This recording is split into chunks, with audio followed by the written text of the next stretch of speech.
There's nothing quite like watching everything you've worked for turn to ash in a single night. For Silas Boone, that's exactly what happened when wildfire swept through his Montana ranch, taking his home, his livelihood, and leaving him with nothing but his loyal dog Tucker and a lifetime of memories that now felt more like ghosts. With winter coming and no place to go, Silas found an old abandoned cabin deep in the mountains. The roof leaked, the walls were rotting, and most folks would have walked away. But Silas saw something different. Over the next few months, he and Tucker began rebuilding, not just the cabin, but something much more meaningful. Word spread about the old mountain man and his simple way of life. Soon, people started showing up at his door. But what was it about this remote cabin that drew so many lost souls from across the territory?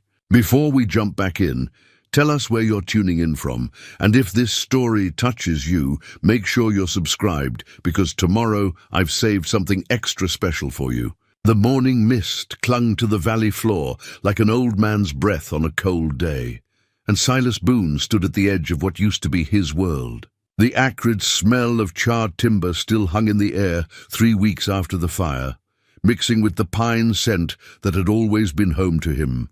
Tucker sat beside him, the border collie's black and white coat dulled with ash that no amount of creek water seemed able to wash clean. Silas reached into his coat pocket and pulled out the only thing he'd managed to save from the flames, a photograph of him and Sarah on their wedding day 28 years ago. The edges were singed brown, and smoke had clouded the glass, but her smile still shone through. Sarah had been gone for 5 years now, taken by the cancer that crept through her like a slow fire. But this ranch had been their dream together. Every fence post, every building, every carefully tended acre had been a testament to what two people could build when they had love and determination. Now, it was all gone. "Come on, boy," Silas said, his voice rough from too many sleepless nights and too much smoke.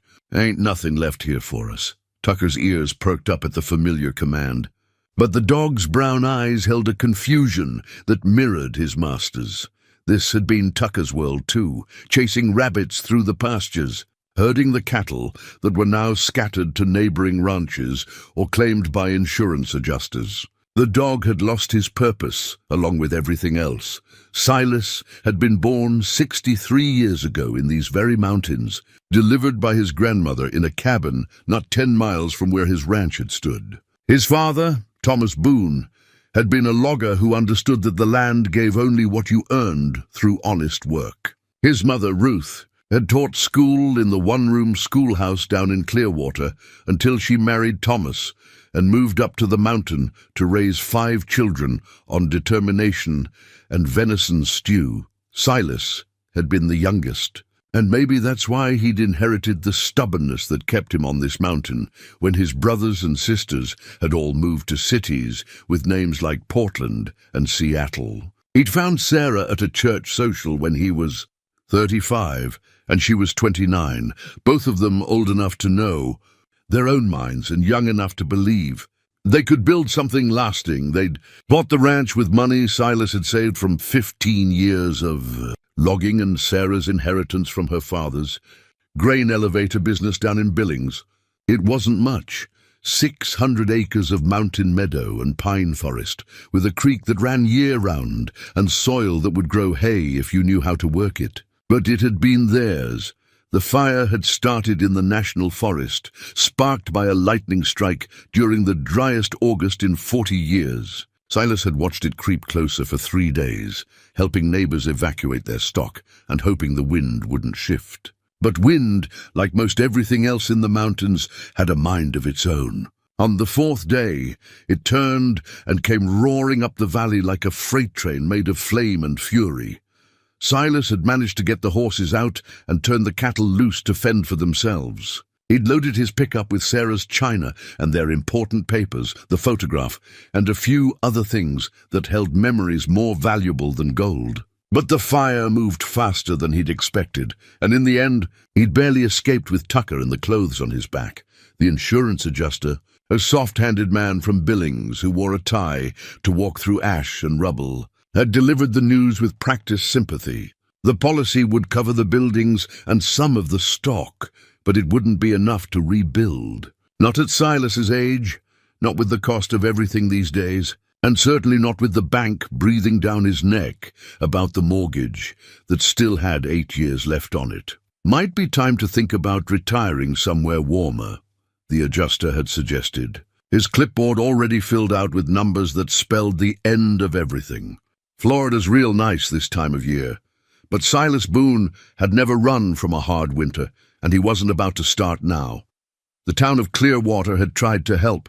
Pastor Morrison from the Methodist Church had organized a collection, and folks had donated clothes and canned goods, and even offered their spare bedrooms. But charity, no matter how well-intentioned, sat poorly on a man who'd spent his whole life taking care of himself. Silas had stayed 3 nights in the church basement, listening to Tucker whine softly in the dark, before he'd packed up what little they had and headed back into the mountains. He'd been walking for 2 days when he found the cabin. It sat in a hollow between 2 ridges, maybe 15 miles from where his ranch had been, accessible only by an old logging road that was more rut than pavement. The Forest Service maps called it the Henderson Place, after the family that had homesteaded there in the 1890s, but the Hendersons had been gone for 30 years. And the cabin showed every day of that abandonment. The roof sagged in the middle, where a tree had fallen and been hauled away by someone who'd taken the valuable timber but left the damage. Windows were broken, their glass scattered in the weeds that grew up through the porch boards. The door hung crooked on leather hinges that had rotted through in places, and inside, pack rats and squirrels had made homes in the corners where the walls met the floor. But the foundation was solid river rock, laid by men who understood that some things were meant to last. The walls were chinked log, thick enough to keep out the cold, and the fireplace was built of the same stone as the foundation, with a chimney that drew true when Silas tested it with a handful of burning twigs. Most importantly, it was his for the taking.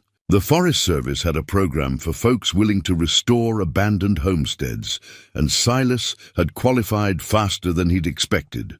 A lifetime of mountain living and a reputation for honest work had opened doors that might have stayed closed for a younger man with less history. "What do you think, Tucker?" Silas had asked that first evening as they sat on the broken porch and watched the sun set between the pines. "Think we can make something of this old place?" Tucker had wagged his tail and laid his head on Silas's boot, which was answer enough.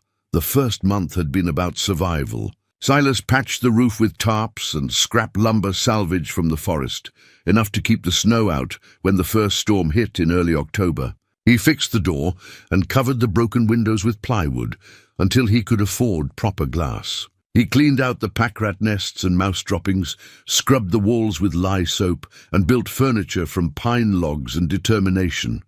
The work felt good. It reminded him of the early days with Sarah, when they'd lived in a trailer while building their first cabin, when every improvement had been an achievement worth celebrating. His hands, soft from too many weeks of feeling useless, grew calloused again. His back, which had started to ache from sleeping on church basement cots, straightened as he swung the axe and lifted the logs.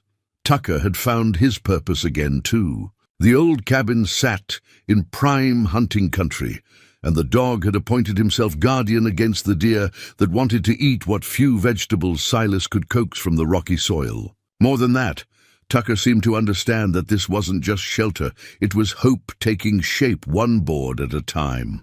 By November, word had begun to spread. Mountain communities were small, and news traveled along with the mail and the occasional supply truck. People heard about the old man and his dog who'd taken on the Henderson place, and some of them came to see for themselves. The first visitor had been Johnny Reeves, a logger whose arthritis had forced him into early retirement. Johnny had heard about Silas from Pastor Morrison and had driven up the old logging road just to check on a fellow mountain man. He'd stayed for coffee and ended up helping Silas reinforce the porch before he left. "Place looks good," Johnny had said, loading his tools back into his truck. It got the feel of home about it. That had been the beginning. The snow started falling on the second Tuesday in December, fat flakes that drifted down through the pines like pieces of torn paper. Silas stood at his newly installed window, watching the world turn white, when he heard the truck engine struggling up the logging road. Tucker's ears perked up from his place by the fire. But the dog didn't bark. He'd learned to distinguish between friendly visitors and trouble, and this sounded like the former. The truck that pulled into the clearing was older than Silas's burned pickup had been. Its blue paint faded to primer gray in places where rust had taken hold. The man who climbed out moved with the careful deliberation of someone carrying invisible weight, and when he turned toward the cabin, Silas could see why. The stranger was young, maybe 35, but his eyes held the hollow look of someone who'd seen too much. His left arm hung differently than his right, and when he walked, there was a hitch in his step that spoke of old injuries that hadn't healed quite right. He wore military surplus clothing that had seen better days, and his hair was regulation short, despite whatever had brought him out of uniform. "You, Silas Boone," the man called out, stopping at the bottom of the porch steps. "That's right," Silas replied, opening the door but staying on the threshold. "What can I do for you?" "Name's Marcus Webb. I heard about what you're doing up here, the rebuilding and all. Wondered if you could use some help." Silas studied the younger man's face, noting the tension around his eyes and the way his good hand stayed close to his hip, where a weapon might rest if he were the type to carry one. But there was something else there too, a kind of desperate hope that Silas recognized from his own mirror. "Depends what kind of help you're offering," Silas said. "And why you're offering it." Marcus shifted his weight, and for a moment his composure cracked. "Been driving around for 3 weeks now, trying to figure out where I belong. Somebody down in Clearwater said you might understand what it's like to start over from nothing." The honesty in those words hit Silas harder than he'd expected. He stepped back and opened the door wider. "Coffee's fresh. Come on in before you freeze to death." Inside the cabin, Marcus looked around with the eye of someone who understood construction. He noted the solid work Silas had done with limited materials, the way the chinking was tight and level, how the floor had been laid to account for the settling of the old foundation. "You do good work," Marcus said. Accepting the coffee cup with his good hand. "Had plenty of practice," Silas replied. "What brought you to my door, son?" Marcus was quiet for a long moment, staring into his coffee as if it might hold answers to questions he hadn't figured out how to ask. "Did 3 tours in Afghanistan. Came home to find my wife had moved on with someone who didn't wake up screaming in the middle of the night. Lost the house, lost the job, lost pretty much everything that mattered." Silas nodded. He'd known other men who'd come back from wars that never really ended, not in their heads anyway. "That why you're up here in the mountains?" "Partly. But I heard about this place from a guy at the VA hospital in Great Falls. Said there was an old man building something special up here, something for folks who needed a second chance." Silas frowned. "Don't recall saying anything about second chances to anybody. Maybe not in so many words," Marcus said. "But Johnny Reeves talks to people and people listen. Word is you're building more than just a cabin up here." That evening, after Marcus had helped Silas reinforce the cabin's west wall against the coming winter storms, the younger man pulled something from his truck. It was wrapped in an old army blanket, and when he unfolded it, Silas saw it was a wooden toolbox, handmade from what looked like walnut, with brass corners and a hand-carved nameplate that read Webb. "My grandfather made this," Marcus said, running his fingers over the smooth wood. "He was a carpenter, built half the houses in the county where I grew up. Always said a man's tools were the measure of his character." Silas examined the box, noting the fine joinery and the way the wood had been finished to bring out the grain. "Beautiful work. Your grandfather teach you the trade?" "Some, enough to know good craftsmanship when I see it." Marcus gestured toward the cabin. "What you've done here, it's not just about shelter, is it?" Silas considered the question as he handed the toolbox back. "Every man needs a place to belong, I reckon. Some find it in cities, some find it in families. Some of us need to build it from scratch." "That's what I thought you might say," Marcus replied. "I'd like to stay and help if you'll have me. I've got some savings left, enough to buy my own supplies. And I work hard. Learned that much in the army. The snow was falling harder now, and Silas could see that Marcus's truck wasn't equipped for mountain winter driving. More than that, he could see the desperation the younger man was trying to hide, the same lost quality that had driven Silas himself up into these hills. "Got a spare room upstairs," Silas said finally. "Needs work, but it's warm enough.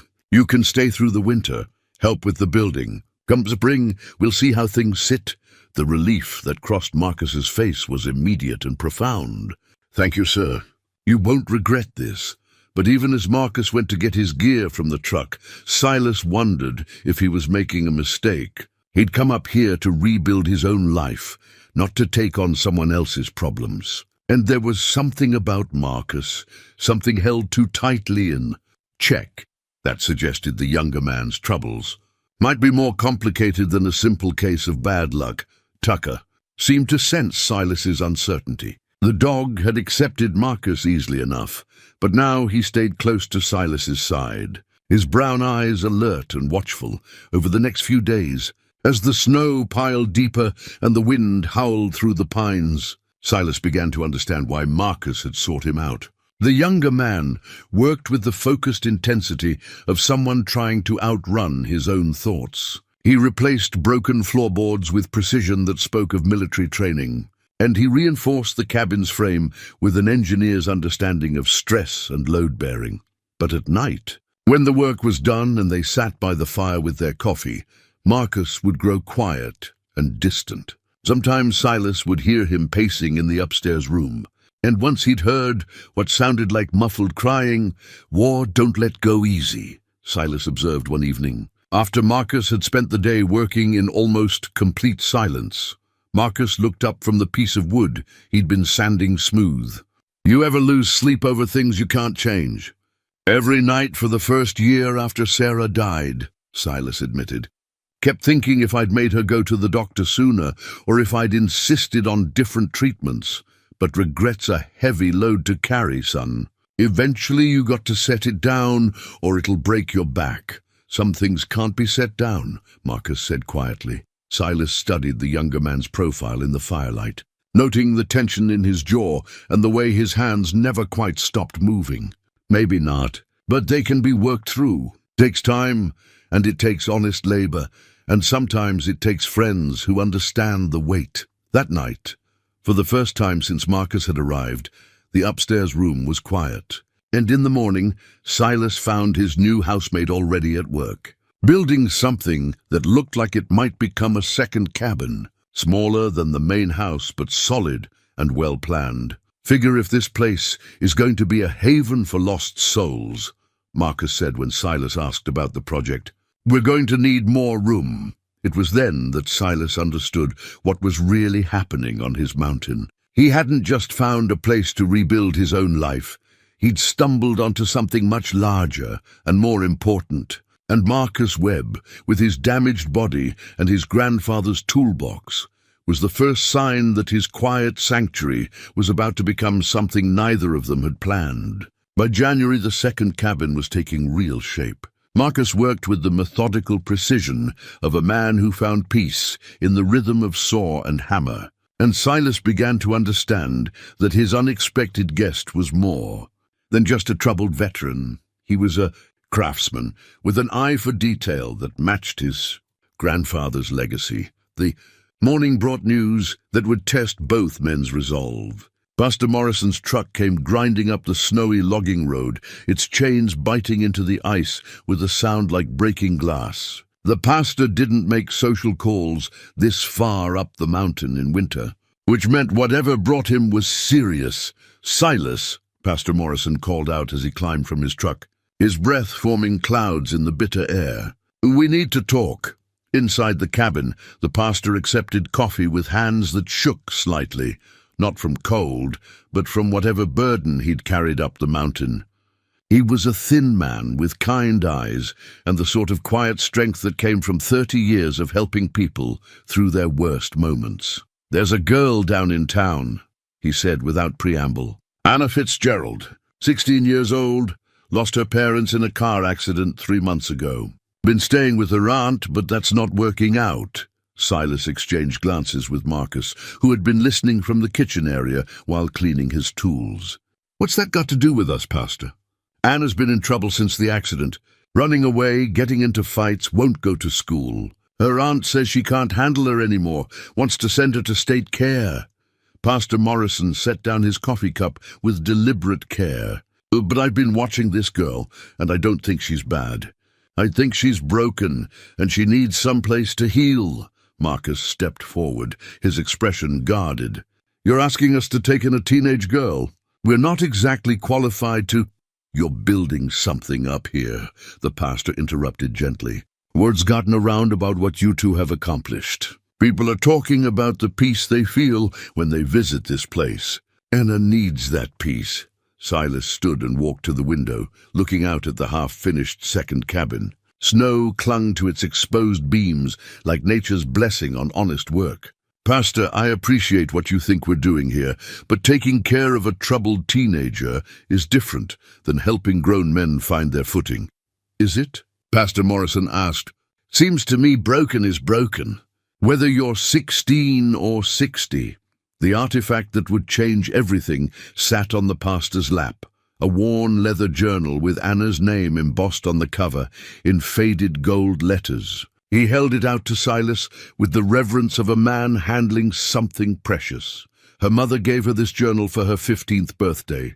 Anna's been writing in it since the accident, poems mostly, and stories about the mountains. Her aunt found it and brought it to me, worried about some of the things Anna had written." Pastor Morrison opened the journal to a page marked with a ribbon. "Read this."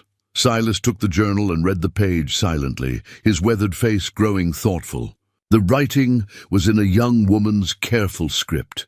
"I dreamed about the mountains again last night. There was an old cabin where broken things went to become whole. A place where the wind didn't carry whispers of loss, where the silence was peaceful instead of empty. I think if I could find that place, I might remember how to breathe without it hurting." She wrote that 2 weeks ago, Pastor Morrison said, "before she'd ever heard about you or this place." Marcus moved closer, reading over Silas's shoulder. His own experience with loss made the words hit deep. "She's running from the same ghosts we all are." Silas closed the journal carefully, his fingers tracing the worn leather cover. He thought about Sarah, about the way grief could eat at a person from the inside. He thought about Marcus, pacing the floors at night, trying to walk away from memories that followed him everywhere. And he thought about himself, how this mountain refuge had become his salvation when everything else had turned to ash. "Where is she now?" Silas asked finally. "Staying at the church temporarily. Her aunt's given her until the end of the week to find somewhere else to go, or she's calling social services." The three men sat in silence for a moment, listening to the wind in the pines and the crackle of the fire. Tucker raised his head from his place by the hearth, as if sensing the weight of the decision being made. "She'd need her own space," Marcus said suddenly. "A place that's hers, where she can have some privacy but still be part of—" He gestured around the cabin. "Whatever this is becoming," Silas nodded slowly. "The old root cellar behind the main cabin. It's got good stone walls and a separate entrance. Could be converted into a small apartment with some work." "You're both talking like this is already decided," Pastor Morrison observed, though there was hope in his voice. "Maybe it is," Silas replied. "But there'd have to be rules. School chores, no running off without telling someone where she's going, and she'd have to want to be here. I won't force help on someone who doesn't want it." Pastor Morrison smiled for the first time since arriving. "I think you'll find Anna wants to be here more than anywhere else. But she's going to test you both, probably more than once. Grief makes people do things they wouldn't normally do, especially when they're young and scared." Over the next 2 days, Silas and Marcus worked to prepare a space for Anna. The root cellar was larger than it had appeared from outside, with thick stone walls that would keep it cool in summer and warm in winter. They installed a wood-burning stove, built simple furniture from pine logs, and created a sleeping area that was private but connected to the main cabin through a covered walkway. Marcus proved to be especially thoughtful about the details. He carved a simple wooden sign that read Anna's Place and hung it by the door. He built shelves for books and personal items, understanding instinctively that a teenage girl would need space to claim as her own. "You think we're doing the right thing?" Marcus asked on the second evening, as they put the finishing touches on what was becoming a remarkably cozy small apartment. Silas considered the question while he tested the drawer on the newly installed stove. "Don't know if there's a right thing or a wrong thing in a situation like this, but I know what it feels like to lose everything and need a place to start over. If we can give her that chance," he shrugged. "Seems like the Christian thing to do, even if she brings trouble with her." "Son, trouble's been following both of us for a while now. Maybe having someone else to look after will do us all some good." That night, Silas sat by his own fire with Anna's journal open in his lap, reading her words about finding peace in the mountains. He thought about the strange turn his life had taken, from solitary rebuilding to creating what was beginning to feel like a family. It wasn't what he'd planned when he'd first discovered the abandoned cabin, but maybe that was the point. Sometimes the best things came from saying yes to possibilities you'd never imagined. Anna Fitzgerald arrived on a Thursday morning in late January, riding in Pastor Morrison's truck with everything she owned, packed into 2 cardboard boxes and a duffel bag that had seen better days. She was smaller than Silas had expected, barely 5 feet tall, with auburn hair that hung across her face like a curtain she could hide behind. When she climbed out of the truck, her movements were careful and guarded, like an animal testing unfamiliar ground. She carried with her an object that would become central to her healing, a battered acoustic guitar with a cracked soundboard and strings that buzzed when she played.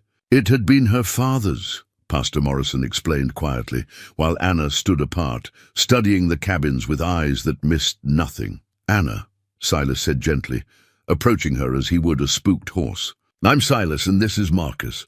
Welcome to our home." She looked up at him then, and he saw Sarah in her eyes, not the physical resemblance, but the same stubborn intelligence and carefully hidden vulnerability that had drawn him to his wife all those years ago. Anna's eyes were green where Sarah's had been brown, but they held the same capacity for both trust and defiance. "Pastor Morrison says you read my journal," she said, her voice carrying an edge of accusation. "That wasn't meant for strangers." "No, I don't imagine it was," Silas replied. "But sometimes our private thoughts find their way to people who need to hear them. Your words about finding peace in the mountains, they reminded me why I came up here myself." Anna shifted the guitar to her other arm, her fingers automatically finding the neck in a gesture that spoke of countless hours of practice. "I'm not some charity case, if that's what you think. I can take care of myself." "I'm sure you can," Marcus said, stepping forward. "But taking care of yourself and having a place to belong aren't the same thing. Trust me on that." Something in his tone made Anna look at him more carefully, taking in the way he favored his left side and the careful way he moved. She recognized damage when she saw it. They were alike in that way, marked by losses that showed in how they carried themselves. "I wrote those things before I knew this place existed," she said, gesturing toward the cabins. "How did you know? Sometimes the mountains call to people who need them," Silas said simply. "Doesn't matter much how or why, long as you answer when they do." Pastor Morrison helped carry Anna's belongings to her new space, and Silas watched her face carefully as she saw what they'd prepared for her. The reaction was immediate but quickly hidden, a flash of something that might have been gratitude before her defenses slammed back into place.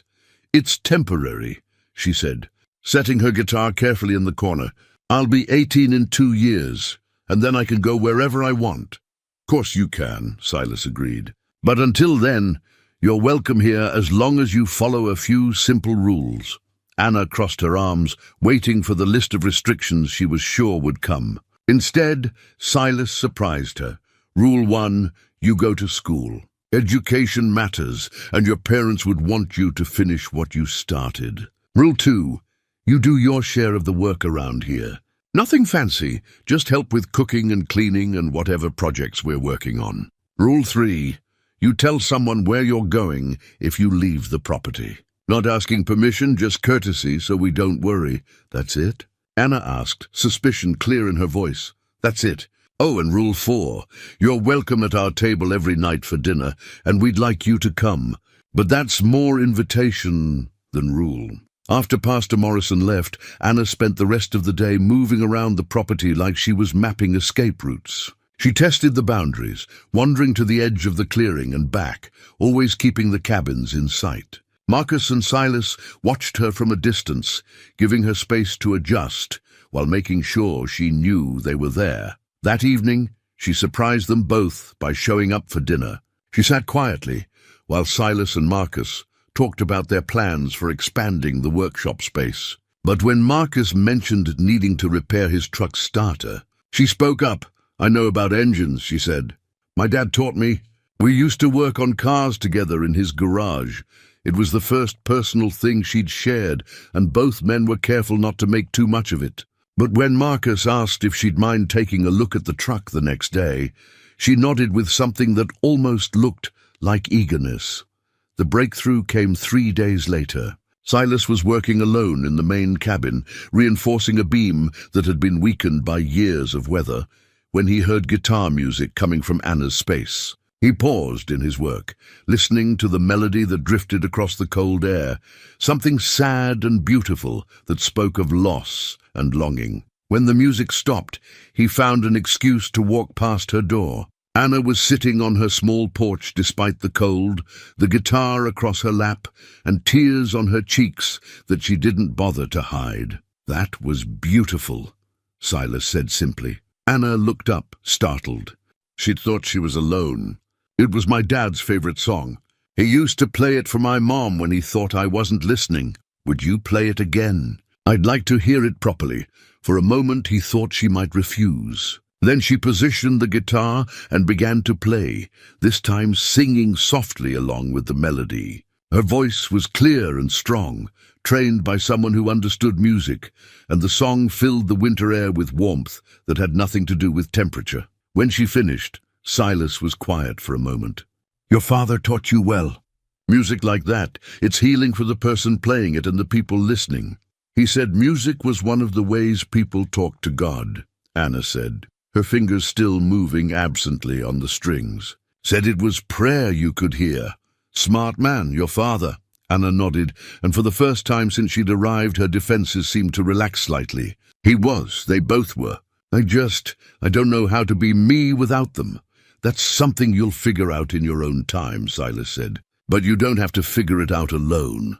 That night, for the first time since her arrival, Anna joined them by the fire in the main cabin. She brought her guitar, and when Marcus asked about her parents, she found herself talking about them, small stories at first, then larger ones, as if the words had been waiting for a safe place to emerge. By the time they all went to bed, something had shifted. The careful distance Anna had maintained was beginning to dissolve, replaced by the first tentative threads of trust. And Silas realized that in trying to help a broken teenager heal, they'd all taken another step toward becoming the family none of them had known they needed. Spring came early to the mountains that year, bringing with it the sound of snowmelt rushing down the creek and the first tentative green of new growth. It also brought unexpected visitors and challenges that would test the foundation of what Silas, Marcus, and Anna were building together. The first sign of change arrived with Dr. Elena Vasquez, a psychiatrist from the VA hospital in Great Falls.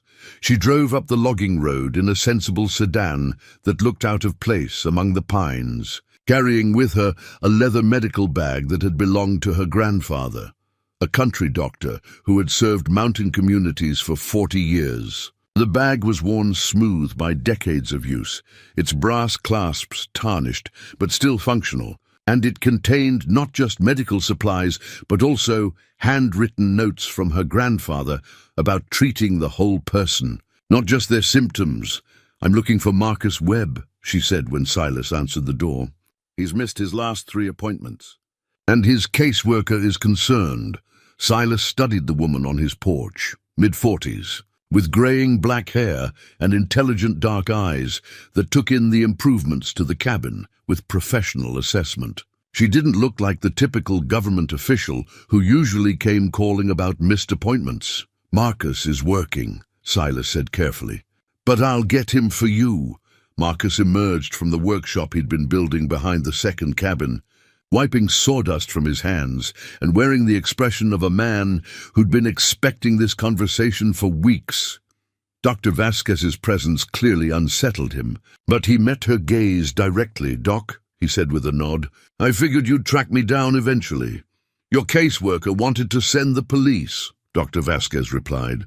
"I convinced her to let me come instead.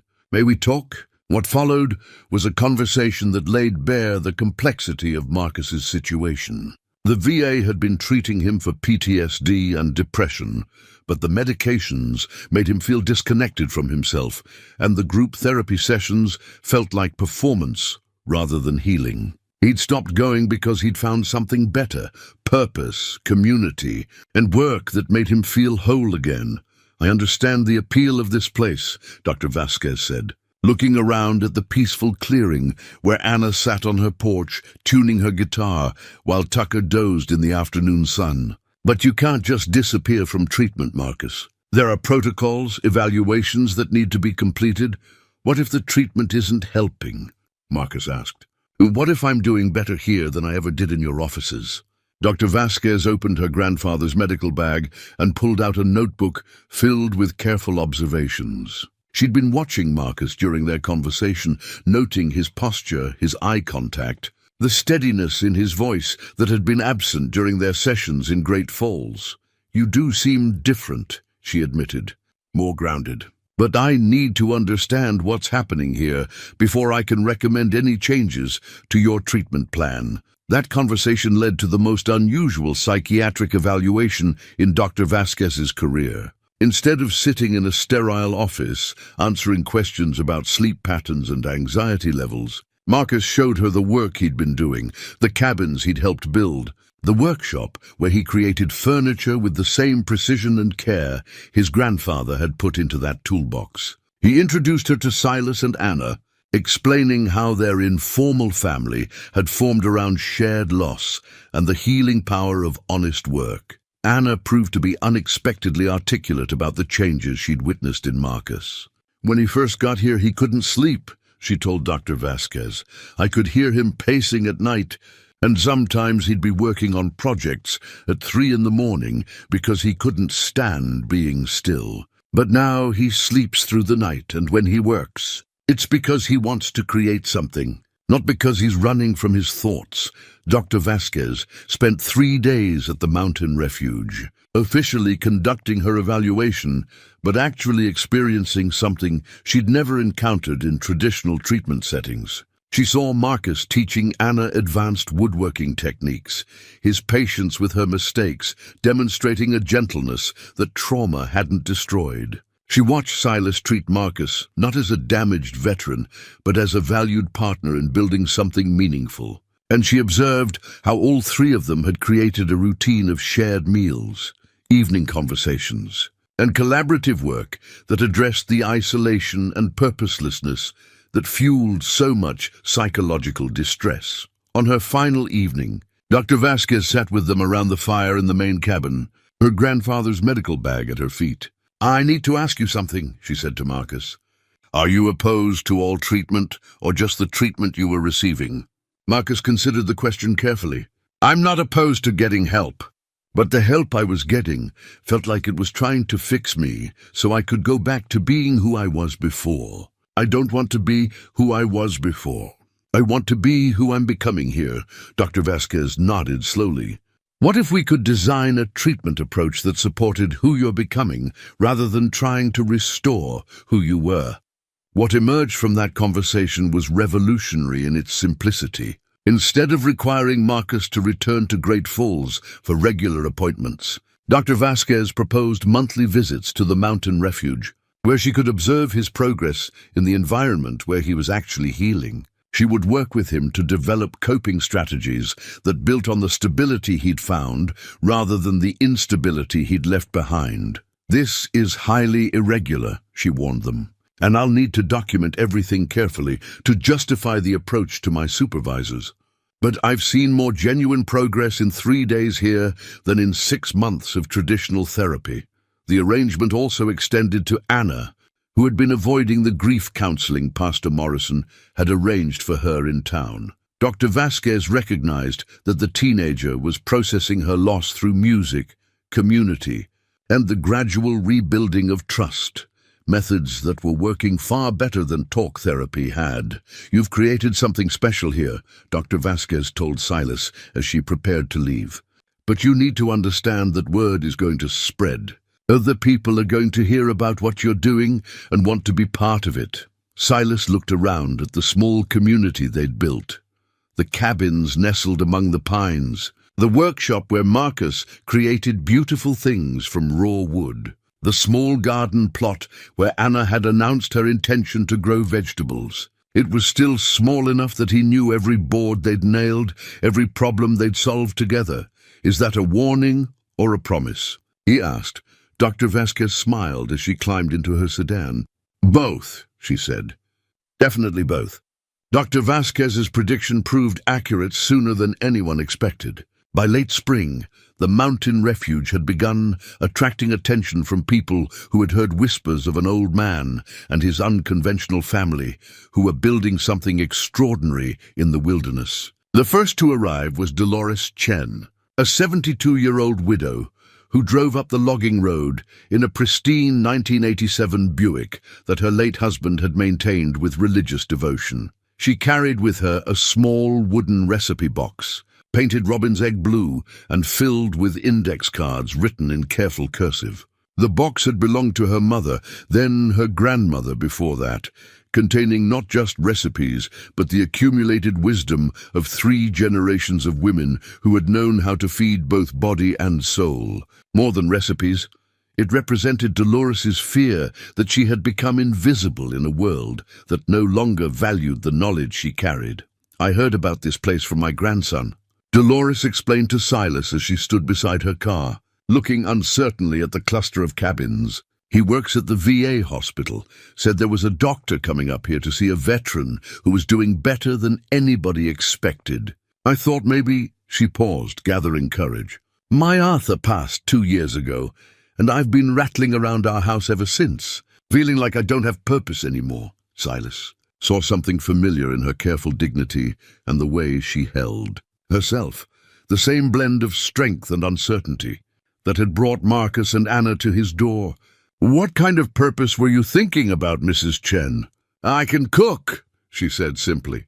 "Real cooking, not just heating up frozen dinners. And I know about gardens, about preserving food, about keeping a house running smooth.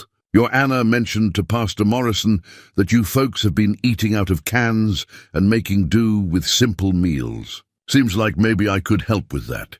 The integration of Dolores into their small community proved both easier and more complex than anyone had anticipated.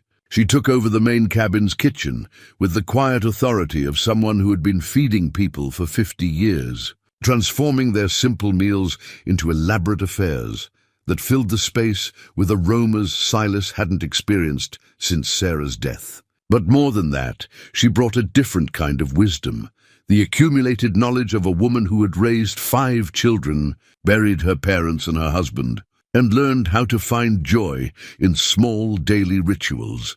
Anna responded to Dolores with a hunger that surprised everyone, including herself. The older woman became the maternal presence Anna hadn't realized she'd been missing, teaching her not just cooking techniques, but the subtle art of creating home through care and attention to detail. They spent hours together in the kitchen, Dolores sharing stories, while Anna learned to knead bread and season soup with instincts passed down through generations. "My mother always said cooking was a way of loving people," Dolores told Anna one afternoon as they prepared dinner for the growing household.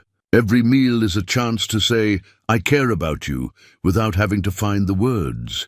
But Dolores's presence also highlighted the challenges they would face as their community grew. She needed her own living space, but was too proud to accept charity, insisting on paying rent even though Silas had no intention of charging her. Marcus solved the problem by designing a small addition to the main cabin, a private apartment with its own entrance, but connected to the main kitchen so Dolores could cook for everyone without feeling like a guest. The work on Dolores's apartment brought a new rhythm to their days. Marcus handled the construction with Anna as his assistant, while Dolores managed the household and Silas worked on longer-term planning for what was clearly becoming a permanent community. The recipe box sat on the kitchen counter like a talisman, its blue paint brightened by daily use as Dolores prepared meals that turned eating into celebration. Dr. Vasquez returned for her second monthly visit to find the refuge transformed.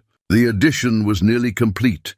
The garden had been expanded under Dolores's guidance, and the dynamics of the group had shifted to accommodate a fourth member who brought different needs and different gifts. "This is accelerating faster than I expected," Dr. Vasquez observed to Silas during a private conversation. "Are you prepared for what happens when word really gets out about what you're doing here?"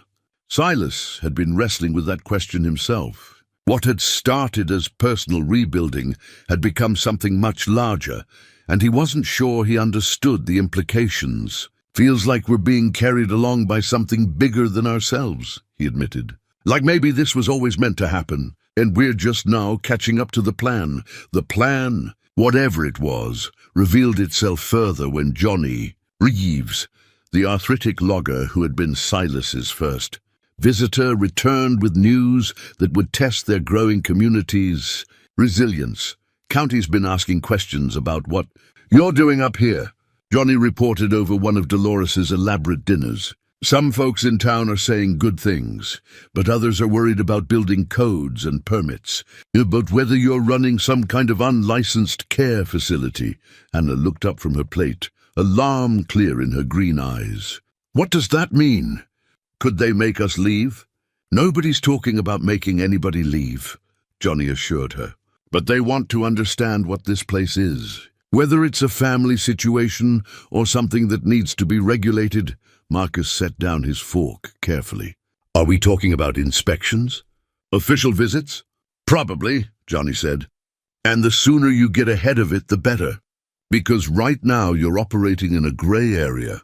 And gray areas make bureaucrats nervous." That night, after Dolores had retired to her new apartment and Anna had gone to practice guitar in her space, Silas and Marcus sat by the fire discussing their options.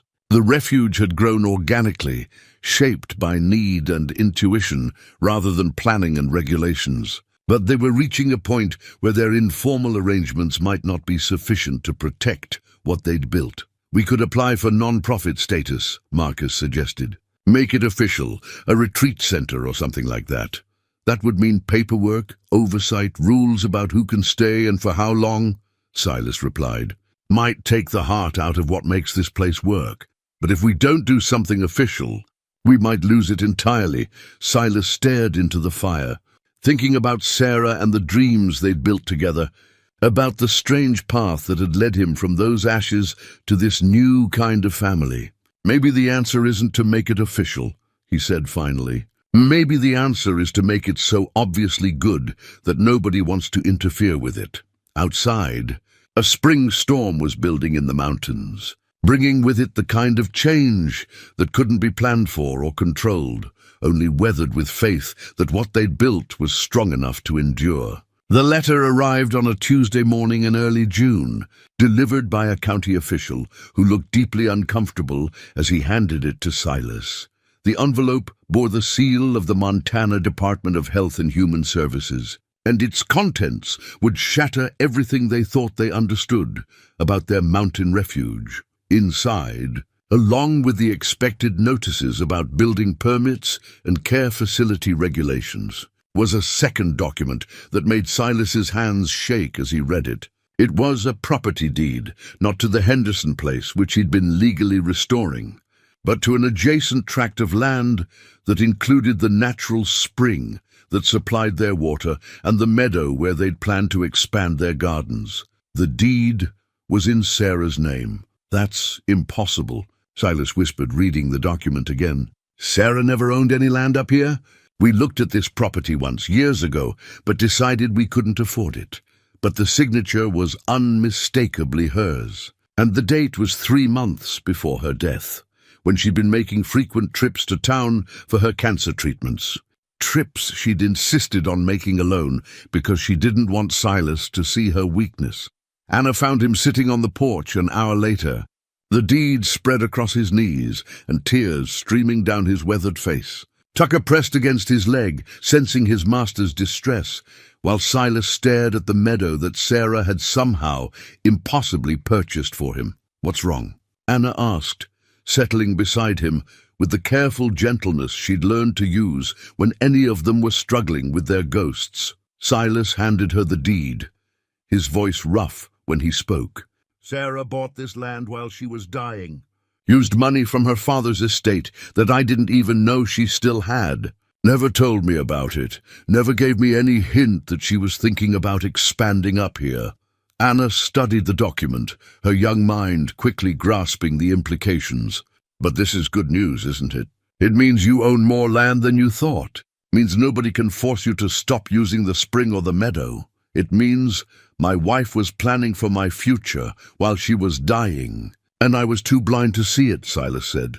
She knew I'd need this place someday, knew I'd need room to build something bigger than just a cabin for myself. Marcus emerged from the workshop, drawn by the sound of their voices, and read the deed with the careful attention of someone who understood legal documents. There's more, he said, pointing to a clause Silas hadn't noticed.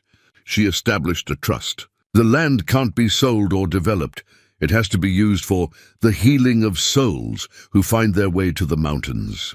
The phrase was so quintessentially Sarah that Silas felt her presence as surely as if she were sitting beside him. She'd always had a way with words, a poet's understanding of how language could capture truth that facts alone couldn't convey. But the greatest shock was yet to come. Attached to the deed was a sealed envelope with Silas's name, written in Sarah's careful script. Inside was a letter that would reframe everything he thought he knew about their marriage and her death. My dearest Silas, if you're reading this, it means you've found your way to the mountains and discovered the gift I tried to leave for you. I'm writing this while you're asleep in the chair beside my hospital bed, still believing the doctors when they say there might be more time. We both know better. I've watched you these past months, seen how my dying has been killing you too. You think you're losing everything when I go, but I need you to understand something important. You're not losing everything. You're being prepared for something greater. Do you remember that day we drove up to look at the Henderson place? You said it was too far from everything, too isolated, but I saw how your face changed when you stood in that clearing. You looked like you were coming home to a place you'd never been before. I knew then that someday you'd need that peace, that isolation, that sense of starting over in a place where God's hand was still visible in the trees and stones. I bought the adjacent land because I could see your future more clearly than you could. I saw you rebuilding not just buildings but lives, your own and others who would find their way to you. The trust language isn't legal poetry, my love. It's prophecy. You're going to resist this at first. You're going to think you're too old, too set in your ways, too broken by grief to become what you're meant to be. But grief doesn't break us, Silas. It breaks us open. And what pours out is usually bigger and more generous than what we contained before. There will be people who need what you're building. Not just shelter, but purpose. Not just a place to stay, but a place to become. Trust them and trust yourself. And trust that love doesn't end with death. It just finds new ways to work in the world. Build something beautiful on that land, my darling. Build something that would make me proud. All my love, always, Sarah P.S. Check the safety deposit box at First National. There's more where this came from. The letter hit Silas like a physical blow, not because it revealed Sarah's deception, but because it revealed the depth of her faith in him. While he'd been focused on her dying, she'd been planning for his living. While he'd been mourning the end of their story, she'd been writing the beginning of his next chapter. Anna was the first to speak. She knew, she said softly. Somehow she knew that Marcus and I and Mrs. Chen would all end up here. She planned for all of us. Marcus nodded slowly, understanding dawning in his expression. The refuge isn't just something that happened by accident. It's something she made possible before any of us even knew we needed it. Dolores emerged from the kitchen, drawn by their voices, and listened in silence as they explained the letter and the deed. When they finished, she was quiet for a long moment before speaking.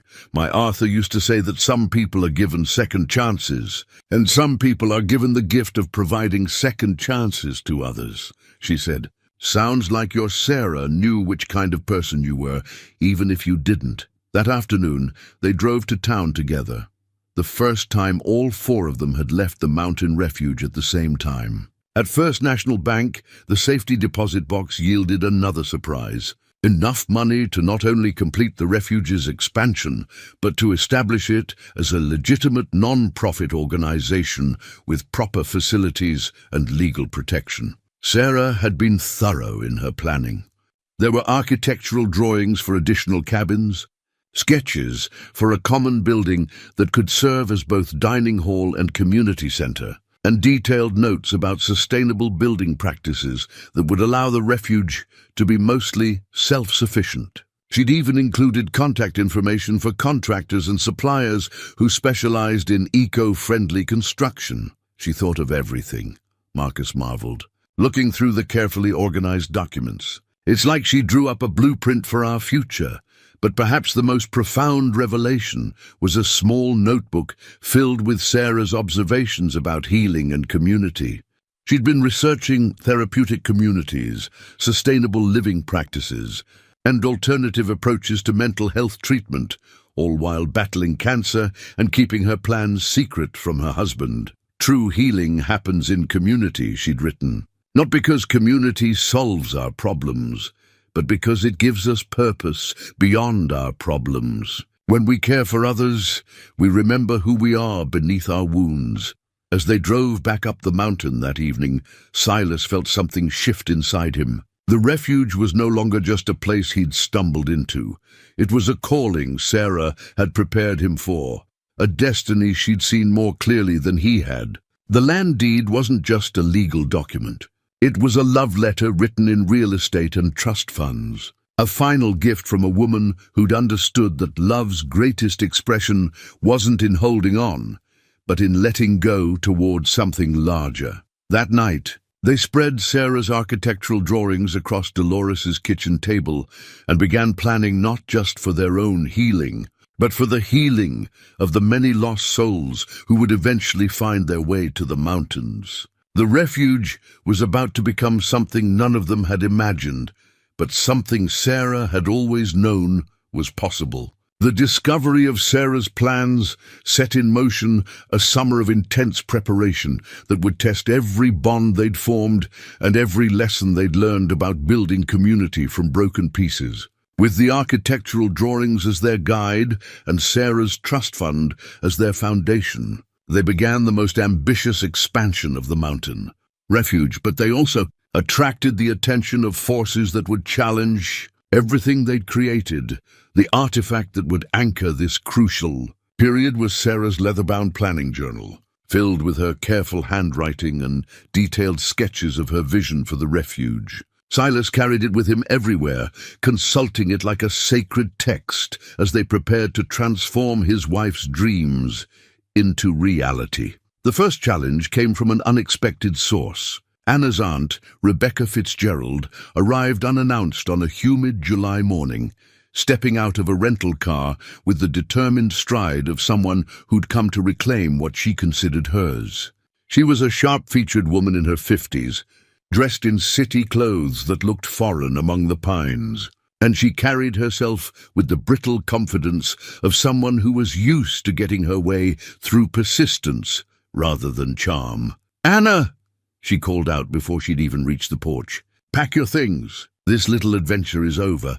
Anna emerged from the workshop where she'd been helping Marcus install windows in what would become the new dining hall, her face immediately closing down with the defensive wariness Silas hadn't seen since her first weeks at the refuge. "Aunt Rebecca," Anna said carefully, What are you doing here? I'm doing what I should have done months ago, bringing you home where you belong. I've been talking to lawyers, and they tell me this arrangement isn't legal. You're a minor living with unrelated adults in an unlicensed facility. It's time to fix this mistake. Silas felt his jaw tighten as he approached the group that was forming in the clearing. Anna looking trapped, Marcus wearing the expression of a man preparing for conflict, and Dolores emerging from the kitchen with flour still dusting her hands. Tucker positioned himself between Anna and her aunt, a low growl rumbling in his chest. "Ma'am," Silas said, his voice carefully controlled. "Anna's been doing well here. She's going to school, she's learning skills, she's part of our family now." Rebecca Fitzgerald's laugh was sharp and dismissive. "Family? You're strangers who took in a traumatized child without any legal authority. Anna has a real family, and I'm it." "You didn't want me," Anna said quietly, her voice carrying the weight of old wounds. "You said I was too much trouble, that you couldn't handle me. I said I needed time to adjust to having a teenager in my house," Rebecca replied. "But I've made arrangements now. There's a boarding school in Denver that specializes in grief counseling, and I've already paid the enrollment fee." The next hour was a battle fought with legal documents and raised voices, with Anna caught in the middle, looking smaller and more vulnerable than she had since her first day at the refuge. Rebecca had come prepared with court papers, granting her temporary guardianship and a social worker who'd agreed to accompany her for the child welfare evaluation. But as the argument escalated, something remarkable happened. The community that had formed around shared healing began to defend itself with the same quiet strength that had built it. Dolores invited the social worker into the kitchen for coffee and homemade cookies, subtly demonstrating the warm, nurturing environment Anna had found. Marcus produced documentation of Anna's improved school attendance and grades, along with letters from teachers praising her increased engagement and stability. Most importantly, Inda herself found her voice in a way that surprised everyone, including herself. "I want to stay," she said firmly, interrupting her aunt's litany of reasons why the arrangement was unsuitable. "I'm not the same person I was when my parents died. Here, I remember how to be happy. I remember how to trust people. I remember how to hope for things." She pulled out her father's guitar and began to play, right there in the clearing with the social worker and her aunt watching. The song was something she'd been working on, a melody that captured both loss and renewal, words about finding home in unexpected places. "I was broken when I came here, shattered like glass on stone, but piece by piece they helped me remember I wasn't alone. This mountain holds my healing, these people hold my heart, and I won't let anybody tear that gift apart." The music hung in the summer air like a prayer, and even Rebecca seemed momentarily affected by the raw emotion in her niece's voice. But she recovered quickly, her determination hardening rather than softening. "Music is lovely, Anna, but it's not going to provide for your future. You need proper education, proper preparation for college, proper guidance from qualified adults." Dr. Vasquez arrived at that moment, making her monthly visit just as the conflict reached its peak.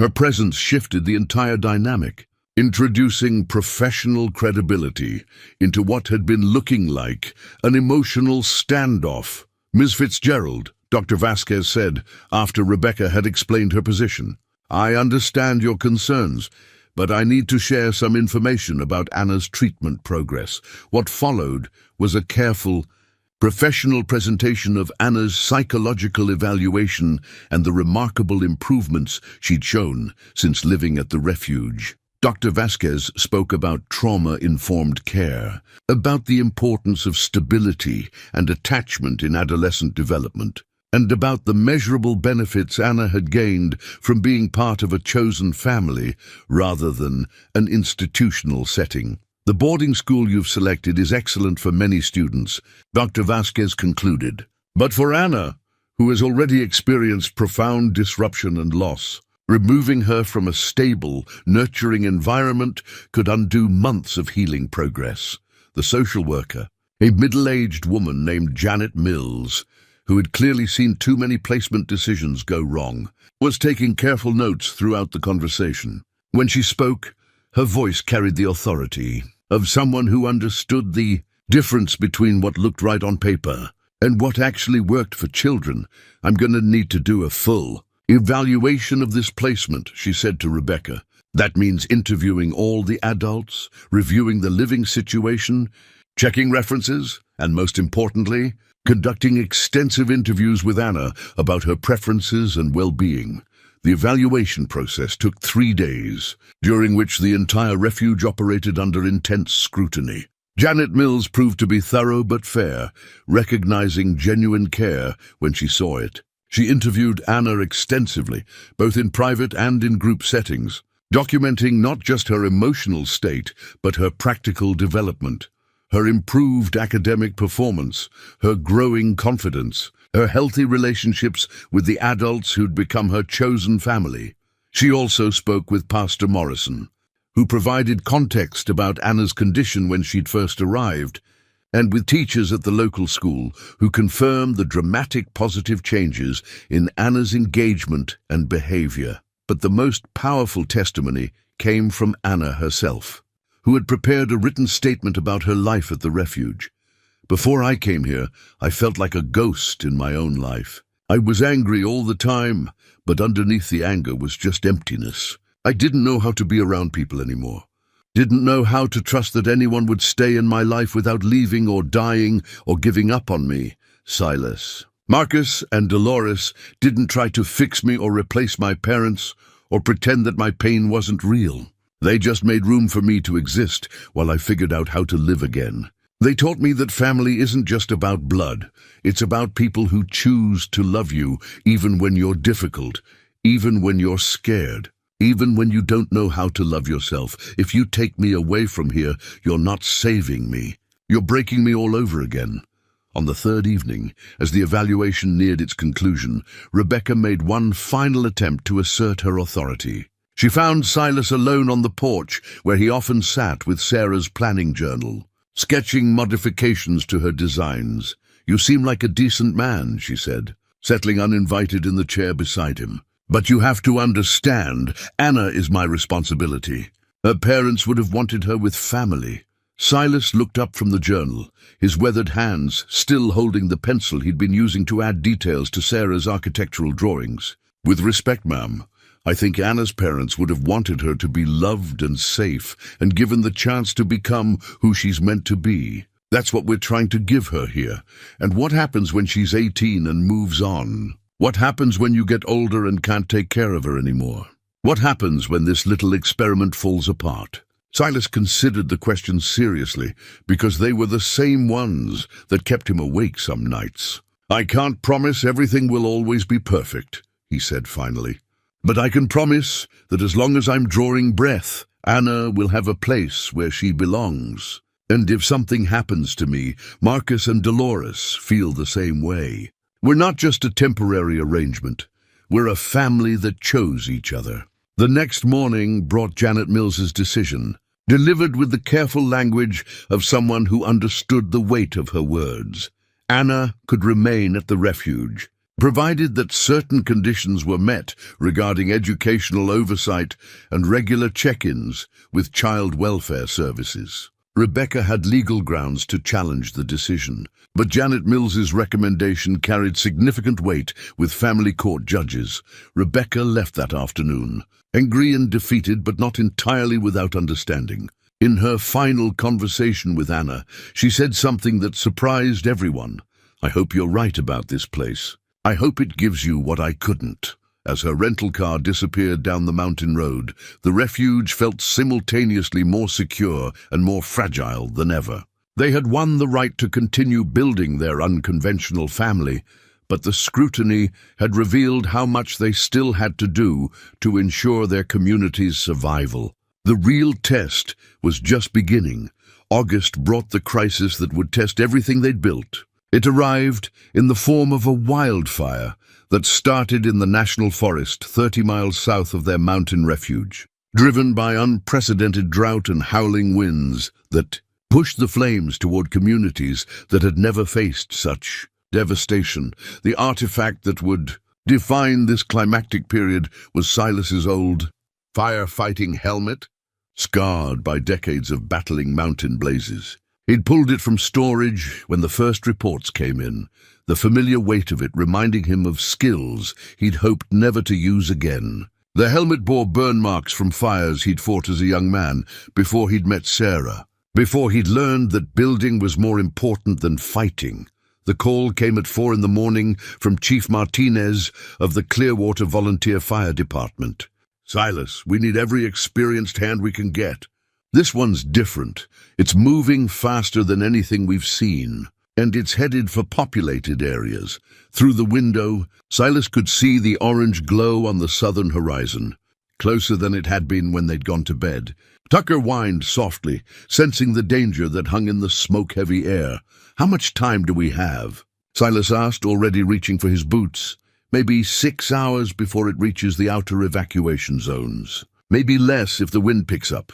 We're setting up an incident command post at the old logging camp on Route 7. Can you be there by dawn?" Silas looked around the cabin that had become home to 4 people who'd found each other in their brokenness. The irony wasn't lost on him. Fire had destroyed his old life, and now fire threatened to destroy the new one he'd built from those ashes.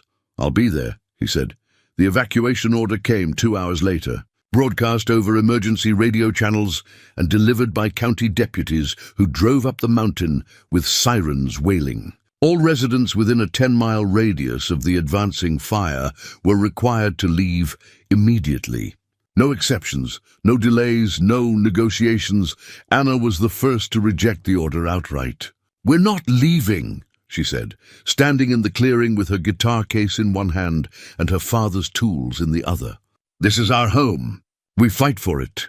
Marcus emerged from the workshop carrying a chainsaw and wearing the expression of a man who'd made his decision. "I've seen enough running in my life. I'm staying to help." Dolores appeared on the porch with a thermos of coffee and sandwiches wrapped in wax paper. "Somebody's got to feed the firefighters," she said simply. "Might as well be me." Deputy Sanders, a young man who'd graduated high school with Anna's father, tried to explain the legal requirements and the dangers of defying an evacuation order. But he was facing 4 people who'd already lost everything once and weren't willing to lose it again without a fight. "Sir," he said to Silas, "I understand you want to protect your property, but this fire is unprecedented. The Weather Service is calling it a perfect storm of conditions: drought, wind, temperature, and fuel load. Professional firefighters are getting overwhelmed." Silas adjusted his old helmet, feeling its familiar weight settle into place.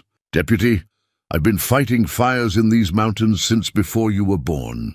I know what we're up against, and I know what this place means to the people who live here." "We're not running!" The compromise came from Chief Martinez, who arrived just as the standoff was escalating toward confrontation. He surveyed the refuge with the practiced eye of someone who'd spent 30 years calculating risk versus resources. "You've got natural fire breaks here," he observed, noting the creek that ran along the western edge of the property and the cleared areas around the buildings. "And your buildings are newer construction, with metal roofs and defensible space. If you're determined to stay, we can make this work as a staging area for the eastern flank operations." What followed was 6 hours of the most intense preparation any of them had ever experienced. Marcus and Anna worked together to clear brush and move combustible materials away from the buildings. Dolores organized supplies and communication equipment, transforming her kitchen into a command center that could feed and coordinate the firefighting. Crews. Silas found himself slipping back into the role he'd played decades earlier, experienced. Crew leader who could read the landscape and anticipate the fire's behavior. But this time, he wasn't just fighting to save anonymous property. He was fighting to preserve the refuge that had become home to people who needed it more than life itself. As the sun reached its peak and the fire crested the ridge that had been their last natural barrier, Silas stood in the clearing with his makeshift family around him, watching the approaching wall of flame and smoke. In his hands, Sarah's planning journal was open to a page where she'd written about the importance of hope in the face of overwhelming odds. Sometimes, her careful handwriting read, "We have to fight for the very thing that's healing us, even when the fight seems impossible. That's when we discover what we're really made of." The battle for their mountain refuge was about to begin. The fire came over the ridge like a living thing, roaring through the crowns of the pines, with a sound that drowned out shouted commands and the rumble of firefighting equipment. Silas stood in the clearing with his radio crackling and his helmet reflecting the orange glow, coordinating the defense of not just their refuge, but 3 other properties that had chosen to make their stand on this section of the mountain. The wind shifted at the worst possible moment, pushing the flames directly toward the cluster of cabins that had become home to their unconventional family. Embers rained down like deadly snow, and the temperature rose until breathing became a conscious effort. Water on the roofs. Silas shouted to Marcus, who was manning the pump they'd set up at the creek. "Anna, keep those hoses moving!" Anna worked with the focused intensity of someone fighting for everything that mattered, dragging heavy hoses across the clearing and setting up sprinkler systems that Marcus had improvised from irrigation equipment. Her young strength and agility made her invaluable in the narrow spaces between buildings, where the larger firefighters couldn't maneuver effectively. Dolores had transformed the main cabin into a field hospital and communication center, treating minor injuries and coordinating with the incident command post miles away. Her kitchen table was covered with maps and radio equipment, and she moved between wounded firefighters and command decisions with the calm efficiency of someone who'd learned to manage crises through decades of raising children and caring for family. The critical moment came when a spot fire ignited in the meadow where Sarah had envisioned expanding the refuge. Fed by dry grass and fanned by erratic winds, it raced toward the propane tanks that supplied fuel for their heating and cooking systems. "If those tanks go, we lose everything," Marcus shouted over the roar of the flames. "The blast will take out the main cabin, and probably the workshop too." Silas looked at the advancing fire, calculating distance and time with the instincts of someone who'd made similar calculations hundreds of times before. But this time, it wasn't just property at stake. It was the home that had healing 4 broken souls and given them purpose beyond their individual pain. "I'm going for the shut-off valves," he said, checking the pressure gauge on his breathing apparatus. "That's suicide," Marcus replied. "You'll never make it through that smoke and heat." But Silas was already moving, Sarah's planning journal tucked inside his jacket next to his heart. He'd carried it through every moment of this crisis, drawing strength from her vision and her faith in what they were building. Together, the run to the propane tanks took him through a gauntlet of falling embers and superheated air that seared his lungs. Despite the breathing equipment, twice he stumbled, blinded by smoke and disoriented by the roar of flames that seemed to come from everywhere at once. He reached the first tank just as the spot fire crowned in the tall grass nearby, sending a wall of flame racing directly toward him.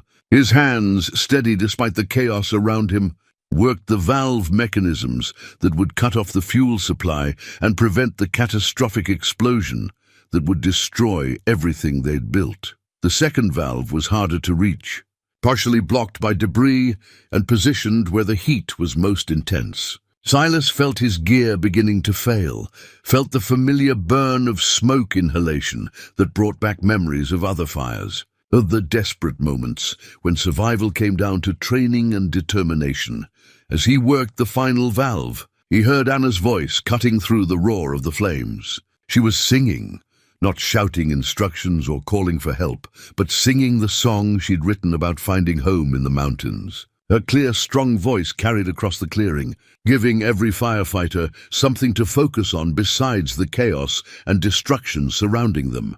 The valve finally turned, and Silas felt the pressure drop that meant the propane supply was secured. But the spot fire was still advancing, and he was trapped between 2 walls of flame with his breathing apparatus running low and his strength beginning to fail.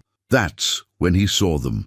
Marcus running toward him with a fresh oxygen tank, Anna dragging a hose line that could provide cover for his retreat, and Dolores coordinating the water drops from the helicopters that had finally arrived to provide aerial support. His family had come for him, just as he'd come for them when they'd needed rescue from their own kinds of fires.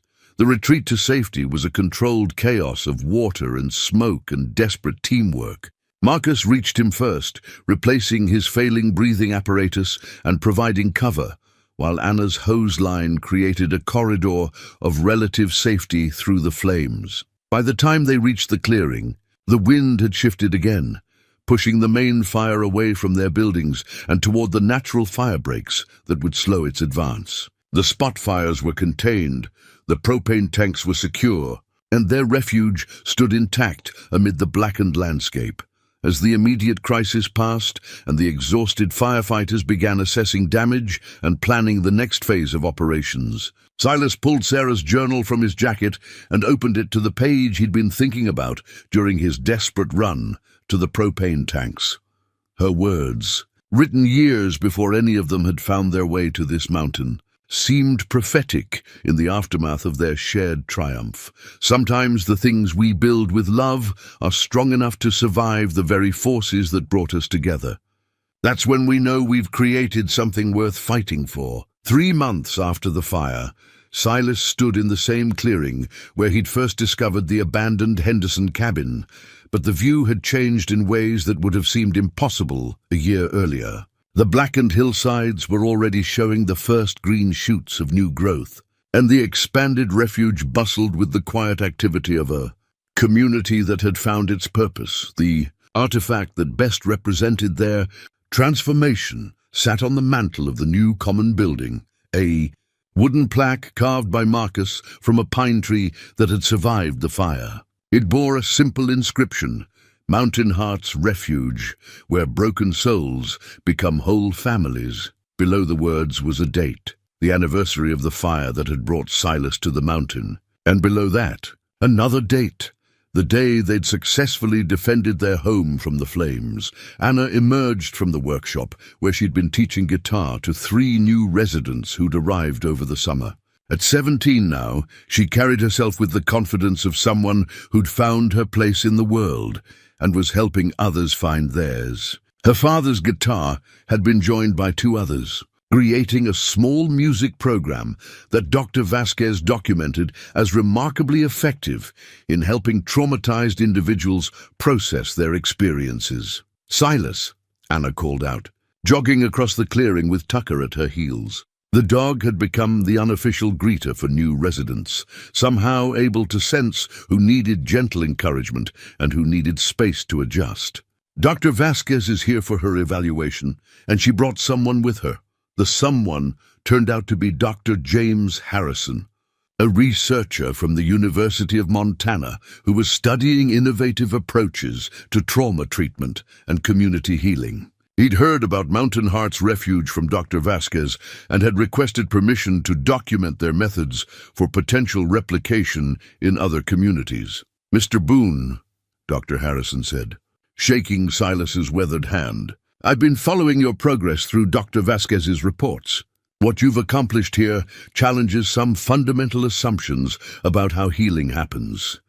Silas led the 2 doctors on a tour of the expanded refuge, now home to 12 residents ranging in age from Anna to Dolores, who at 74 had become the unofficial grandmother to everyone who found their way to the mountain. Her blue recipe box sat in the common kitchen, its contents copied and shared so that cooking had become a form of therapy and a way of preserving family traditions that might otherwise be lost. Marcus had completed his transformation from broken veteran to master craftsman and unofficial construction manager. His grandfather's toolbox sat in the workshop he'd built, but it was now accompanied by tools belonging to other residents who'd discovered that working with their hands was a powerful form of healing. The furniture they created was sold in galleries in Billings and Missoula, providing income that helped support the refugees' operations.